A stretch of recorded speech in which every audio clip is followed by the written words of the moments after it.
Dios me los bendiga a todos ustedes, mis hermanos. Les saluda su hermana Elena en Cristo. Voy a compartirle vida de los santos.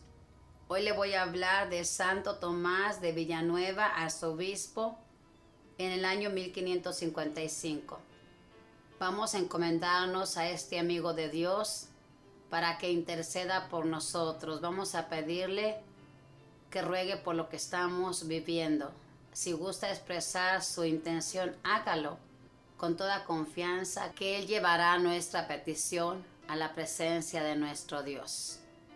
Vamos a leer con devoción y con amor esta historia de amor, pidiéndole al Espíritu Santo que podamos imitar su ejemplo. En el nombre del Padre, del Hijo y del Espíritu Santo. Amén. Este inmenso predicador, que fue llamado por sus oyentes el Divino Tomás, nació en España en el año 1488 y su sobrenombre le vino de la ciudad donde se educó y creció. Sus padres no le dejaron riquezas materiales en herencia, pero sí le dieron una herencia mucho más importante, un profundo amor hacia Dios y una gran caridad hacia los demás. Hizo sus estudios con gran éxito en la Universidad de Alcalá en el año 1516 y pidió y obtuvo ser admitido en la comunidad de los padres agustinos en Salamanca.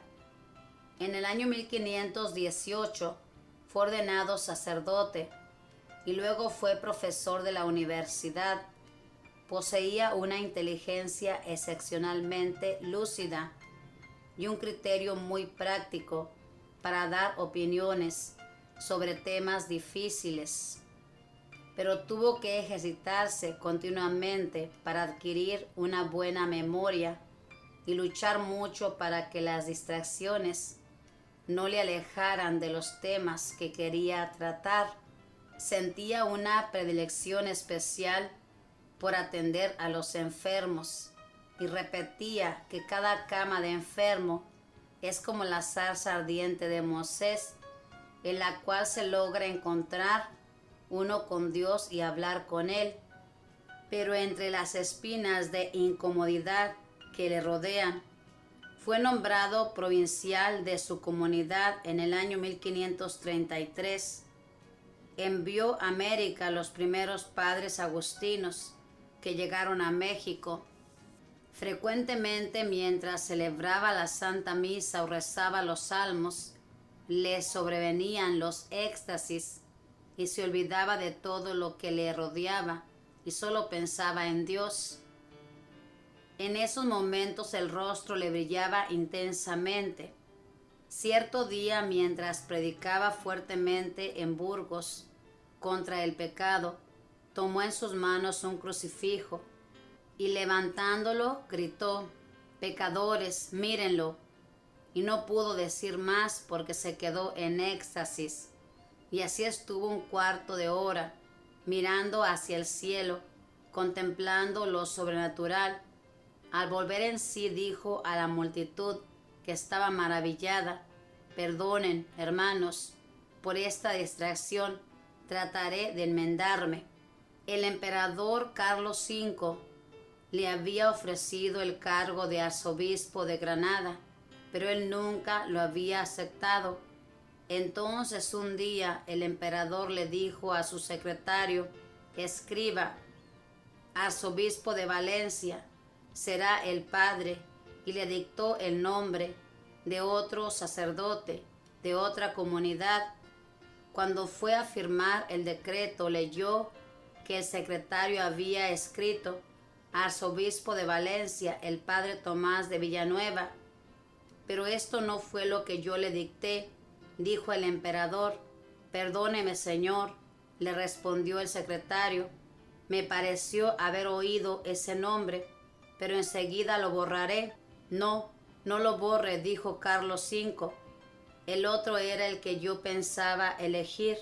En cambio, este es el que Dios quiere que sea elegido», y mandó que lo llamaran para darle nombramiento. Tomás se negó totalmente a obedecer al emperador en esto. El hijo del gobernante, el futuro Felipe II, le rogó que aceptara, pero tampoco quiso aceptar. Solamente cuando su superior de comunidad le mandó bajo voto de obediencia, entonces sí aceptó tan alto cargo. Llegó a Valencia de noche, en medio de terribles aguaceros, acompañado solamente por un religioso de su comunidad. Pidió hospedaje de caridad en el convento de los padres agustinos, diciendo que le bastaba una estera en el suelo para dormir.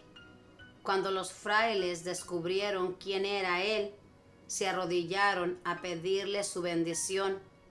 Antes de posesionarse en el arzobispado, hizo 6 días de retiro en oración y penitencia en el convento.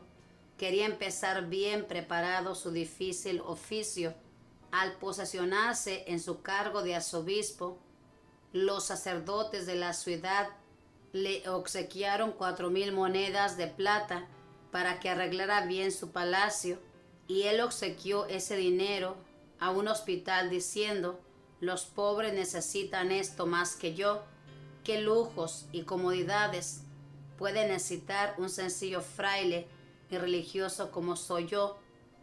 Algunos lo criticaban porque usaba una sotana muy vieja y desteñida, y él respondía: lo importante no es adornar este cuerpo, lo importante es embellecer el alma que nunca va a morir. El emperador Carlos V, al oírle predicar, exclamaba: este monseñor conmueve hasta las piedras. Y cuando estaba en la ciudad, el emperador nunca faltaba a los sermones de Monseñor Tomás. Sus sermones producían cambios impresionantes en los oyentes, que aún hoy día conmueven profundamente a quienes lo leen. La gente decía que Tomás de Villanueva era como un nuevo apóstol San Pablo, enviado por Dios para transformar a los pecadores. Lo que más le interesaba era transformar a sus sacerdotes, a los menos cumplidores. Se los ganaba de amigos poco a poco a base de consejos y peticiones amables. Los hacía volverse mejores. A uno que no quería cambiar, lo llamó a su palacio y le dijo: yo soy el que tengo la culpa de que usted no quiera enmendarse, porque no he hecho penitencias por su conversión. Por eso es que no ha cambiado. Y quitándose la camisa empezó a darse fuetazos a sí mismo hasta derramar sangre. El otro se arrodilló llorando y le pidió perdón, y desde ese día mejoró totalmente su conducta. Dedicaba muchas horas a rezar y a meditar, pero su secretario tenía la orden de llamar tan pronto como alguna persona necesitara consultarle o pedirle algo. A su palacio arzobispal acudían cada día centenares de pobres a pedir ayuda, y nadie se iba sin recibir algún mercado o algún dinero. Especial cuidado tenía el prelado para ayudar a los niños huérfanos, y en los 11 años de su arzobispado no quedó ninguna muchacha pobre de la ciudad que en el día de su matrimonio no recibiera un buen regalo del arzobispo. A quienes lo criticaban por dar demasiadas ayudas, aún a vagos, les decía: mi primer deber es no negar un favor a quien lo necesita. Si en mi poder está el hacerlo, si abusan de lo que reciben, ellos responderán ante Dios. A los ricos les insistía continua y fuertemente acerca del deber tan grave que cada uno tiene de gastar en dar limosna todo lo que le sobre, en vez de gastarlo en lujos y cosas inútiles. ¿En qué otras cosas puedes gastar mejor tu dinero que en pagar tus culpas a Dios haciendo limosnas? Si quieres que Dios oiga tus oraciones, tienes que escuchar la petición de ayuda que te hacen los pobres. Debes anticiparte a repartir ayudas a los que no se atreven a pedir. Algunos le decían que debía ser más fuerte y lanzar maldiciones contra los que viven en unión libre. Él respondía: hago todo lo que me es posible por animarlos a que se pongan en paz con Dios y que no vivan más en pecado, pero nunca quiero emplear métodos agresivos contra nadie. Si oía hablar mal de otra persona, quizá lo que hizo fue malo, pero probablemente sus intenciones eran buenas. En septiembre de 1555 sufrió una angina de pecho e inflamación de la garganta. Mandó repartir entre los pobres todo el dinero que había en su casa. Hizo que le celebraran la Santa Misa en su habitación y exclamó: «Qué bueno es nuestro Señor. A cambio de que lo amemos en la tierra, nos regala su cielo para siempre». Y murió. Tenía 66 años. Gracias, Señor, por estos santos tan admirables. El que ayuda al pobre presta a Dios y Dios le recompensará. Esta es la historia de nuestro santo de este día, Santo Tomás de Villanueva. Este santo que aquí nos habla que sus padres no le dejaron cosas materiales, pero le dieron la herencia de conocer a Dios. ¿Qué mejor herencia podemos darle nosotros a nuestros nietos, a nuestros hijos, a nuestra familia, que enseñarles el camino de la salvación? Es el mejor tesoro que les podemos dar. Invierta en esto, dedicando su tiempo yendo al templo, llevando a su familia, a sus hijos, a que conozcan ese tesoro, ese camino que conduce a Dios. Este santo también aquí nos habla de que tenemos que repartir con aquel que necesita, sin fijarnos en qué va a gastar esta persona ese dinero. Como dice aquí, Él va a responder. Nosotros demos sabiendo que se lo damos a Dios o en el nombre de Dios. Y si esa persona administra mal lo que les damos, Papá Dios va a pedir cuentas.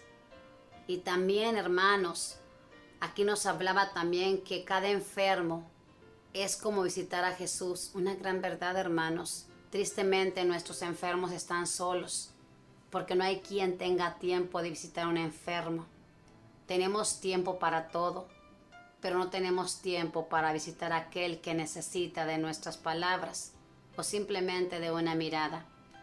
Es por eso que estos amigos de Dios son admirables, porque gastaban su tiempo en servir a Dios, en enseñar el camino de la salvación y aparte, con sus obras, hacían maravillas. Fíjese bien, al llegar al lugar donde iba a ejercer su arzobispado, le regalaron 4,000 monedas. ¿Qué hizo este santo? Regalarlas a un hospital, porque él no ocupaba más. Nada más tenía una sotana, toda vieja, despintada. ¿Cuánta ropa tenemos nosotros en esos closets? Y todavía tenemos el descaro de ir a comprar más porque no tenemos ropa, cuando realmente ese dinero lo podemos ocupar para ayudar a otras personas que en verdad lo necesitan. Échele una mirada a su pueblito donde usted viene y usted se va a dar cuenta de que hay familias que no tienen para comer mientras usted gasta el dinero inútilmente. Ahí puede ayudar. Hágalo de verdad, porque la limosna nos salva de tantos pecados. Esto lo encuentra en el libro de Tobías. Ojalá que pongamos en práctica lo que aprendemos aquí a través de la vida de los santos. Que la Madre del Cielo le proteja, que los arcángeles y los ángeles cuiden su caminar y que el Espíritu Santo nos enseñe a ser dóciles y que nos enseñe a tener sentimientos. Bendiciones.